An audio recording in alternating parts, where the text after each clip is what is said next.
ரப்பே ரஹ்மானே யா আল্লাহ எதற்காக வேண்டி இந்த ইফতারিனுடைய নিகழ்வு நடைபெறுகின்றதோ। চেন্নাই পবিত্র রমজান মাস উপলক্ষে এক বিশাল ইফতার পার্টির আয়োজন করেন দক্ষিণী সিনেমার সুপারস্টার থালাপতি বিজয়। শুধুমাত্র অভিনয় দক্ষতায় বিশেষভাবে জনপ্রিয় ছিল, তবে রাজনীতিতে প্রবেশ করে তার আক্রমণাত্মক মনোভাব তাকে আলোচনার কেন্দ্রে এনেছে। চলচ্চিত্রের পর্দায় তার শক্তিশালী উপস্থিতি যেমন দর্শকদের মুগ্ধ করেছে, তেমনি রাজনীতিতে তার শক্তিশালী অবস্থান ও একাধিক বক্তব্য তাকে নিয়ে বিভিন্ন বিতর্ক তৈরি করেছে। এবার তিনি রমজান মাসে একটি ইফতার পার্টিতে অংশ নিয়ে নতুন করে আলোচনায় উঠে এসেছেন।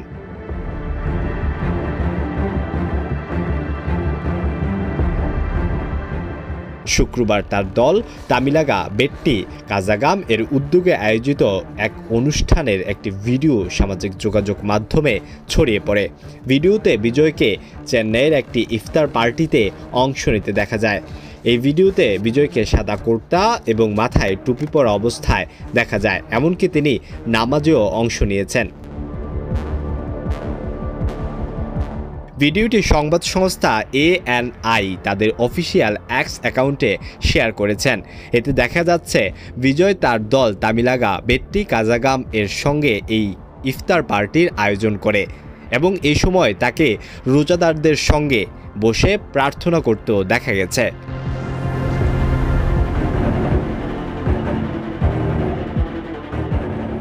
থালাপতি বিজয়ের এই ভিডিওটি ভক্তদের মধ্যে মিশ্র প্রতিক্রিয়া সৃষ্টি করেছে।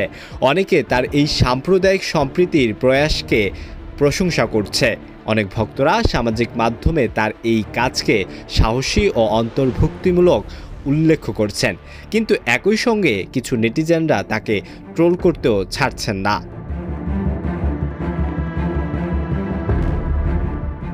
একজন ভক্ত লিখেছেন, তুষ্টির জন্য এতটাই পাগল হয়ে গেছেন থালাপতি যে নিজের ধর্ম ও কর্তব্য ভুলে গেছেন। আরেকজন মন্তব্য করেছেন, নতুন দল গঠন করেছে, তাই ভাইজানদের খুশি করতে হবে।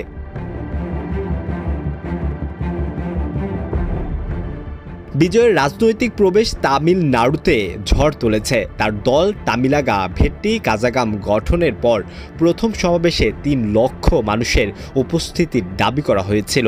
এটি তার জনপ্রিয়তা এবং রাজনৈতিক প্রভাবের একটি বড় প্রমাণ।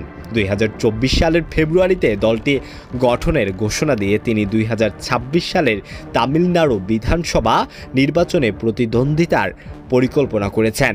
বিজয়ের প্রথম রাজনৈতিক সমাবেশে তিনি দ্রাবিড় জাতীয়তা এবং তামিল জাতীয়তাকে একত্রিত করার কথা বলেছিলেন, যাকে তিনি একটি মাটির 2টি চোখ বলে অভিহিত করেছেন।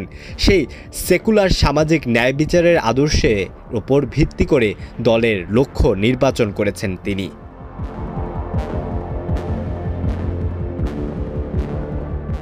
আলোয়ান খান, ঢাকা প্রকাশ।